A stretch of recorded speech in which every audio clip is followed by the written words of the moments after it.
Hi, my name's Caden, or Ninjago more, and for Christmas this year I got one of the new 2022 Ninjago sets. So if we're being honest, this set is just undeniably the best set of the wave. It's the first new Wu figure we've got since Master of the Mountain, the first new Pixel figure we've got since Sons of Garmadon, and the set itself is just beautiful.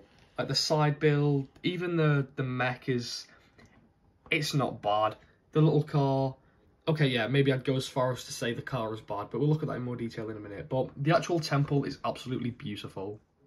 So like many Ninjago fans and many LEGO fans, the main thing I look for when buying a new set is the figures. Are the figures good? In this set, definitely yes, and here are the two best figures. We have the new Wu, who's very reminiscent of the Possession Wu, and this Pixel, who, she's very similar to the Sons of Garmadon Pixel, but she's got enough differences to stand out on her own. The new hairpiece is definitely great for those fans who didn't get the 2014 figure.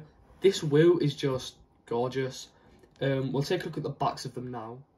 Here are the backs of them. Nothing amazing, but we will see Pixel's alternate face. Here she looks a bit more angry. Of course, no alternate face for Wu, but that's fine. So here are the four ninjas you get in the set. You get Lloyd, Kai, Nia, and Cole. I'm not going to go into detail about the suits. Pretty controversial suits, so it's more or less up to you to form your own opinion. The same face prints that we've been getting since the Ninjago movie. Definitely time to switch them up, but they work. Personally, I love these suits, but you know, I'm sure your opinion will be different to mine, so yeah, you can make your own mind up about these suits. The only two that come with accessories are Kai and Cole. Nia does come with one, but, well, she comes with a few, but that's scattered throughout the set. And here are the bad guys of the set. We have Dr. Octopus and Karloff. I don't know their actual names, and I don't really care. Without a villain to lead them, these snakes just feel weak. You know, that they need a leader. They need a main villain. Every season has had a main villain, except for this wave. So, yeah, a main villain definitely would have helped my interest in these sets. But yeah, the snakes are good figures on their own. But a boss would have definitely increased their desirability for me. So the first side build we're going to look at is this car, and what is there to say about this car? It's like something you get from a 4+ set. It's not good. It serves its purpose, you know, it drives, the wheels spin, you can set a figure in there, hold some accessories there. It's a decent little car, but, you know, what was it necessary in this set? Absolutely not.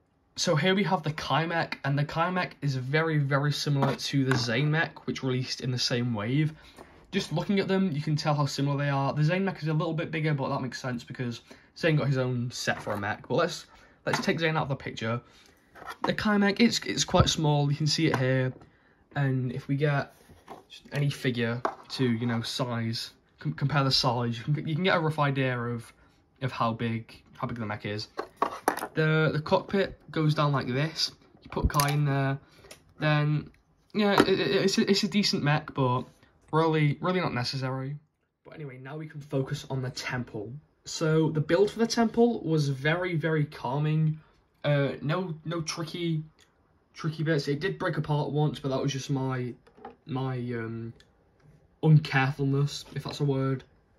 But you won't have any problems building the set. It's fun building it. Well, personally, I had a blast. I was looking forward to what it would become. The doors are amazing. The shurikens as handles, I think, works great. They, of course, open there. We have vases, similar to the ones in the Tournament of Elements set. The stairs are quite rough. You know, they're quite ruggedy going up, if that's a word. And I love that. It reminds me of what the monastery looks like in the show. Here we have a balcony where figures can stand up, and I guess you could imagine there was a door there. They'd walk out, come down, stand at the balcony, and kind of overview everything.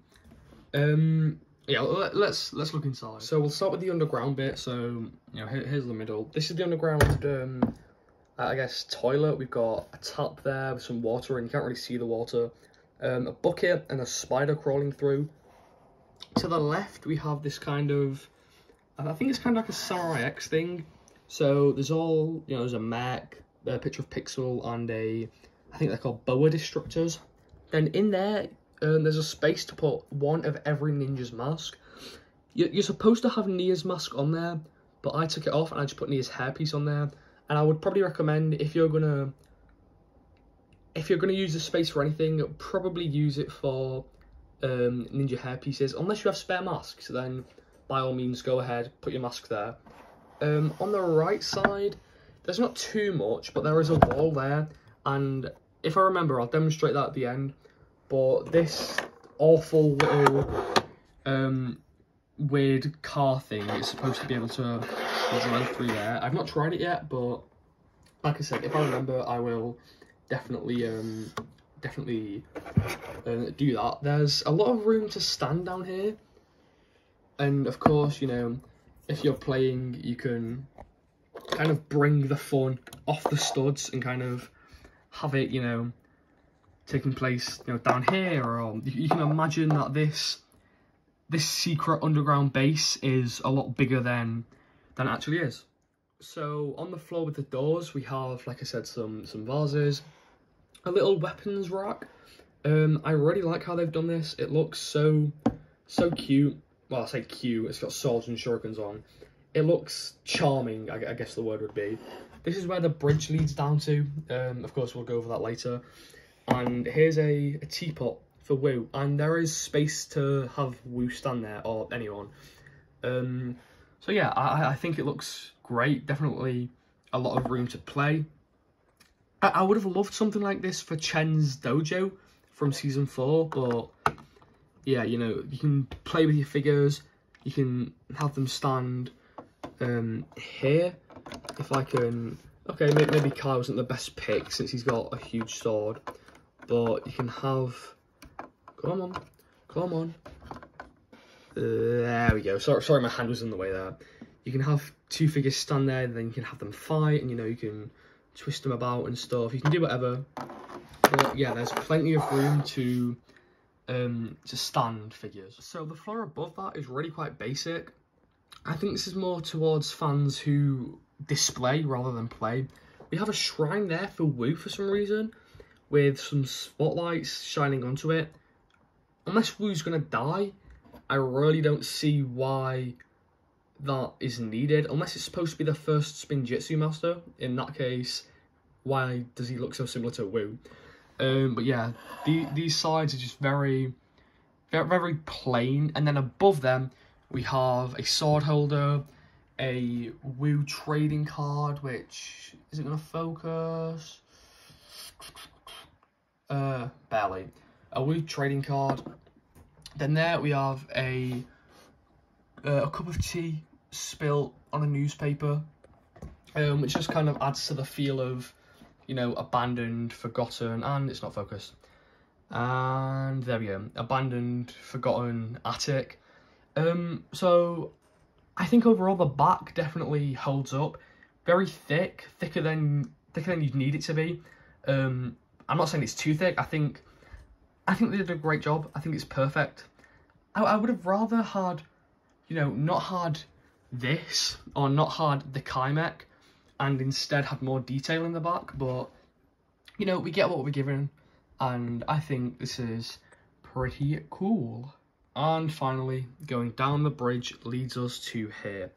Now, I hate this part. It looks beautiful. It looks great. And I think having a figure displayed on there, say for example, Nia with the water blasts that come there, this would look great. The problem is, just the slightest nudge of this set, and they go everywhere. The aim of the game, if you want to call it a game, is you get these little torch pieces and you insert them into there, and you have 3 of them, and you just put them in these little, you put the flames in there, and there's the 3rd one, and you get the power blast piece and try to shoot them down using Nia. I'm not even going to attempt that because I'll just lose the power blast piece, and it's just a waste of time. So, and there's no way you can undo that. So I think the best use for this bit is just take out the flames, or if you don't mind doing this, you see that they're so unsturdy. I would probably, well, I'm probably gonna, there we go. I'm probably gonna super glue these down so they don't keep coming off every time. You know, like, let me just, oh, yep, there we go. I'm gonna super glue these down 100%. I don't want to keep dealing with this, but apart from that, it looks gorgeous. But now I'm gonna get to this bit, the wall that gets drilled out. So I don't know how this works. I've got the drill there, so you just push it through and just nothing seems to be happening. Oh, one thing did come off, and it was the torch piece. The torch piece came off. I really don't know how this works. I'm gonna look at it from behind and I'll tell you guys what I see.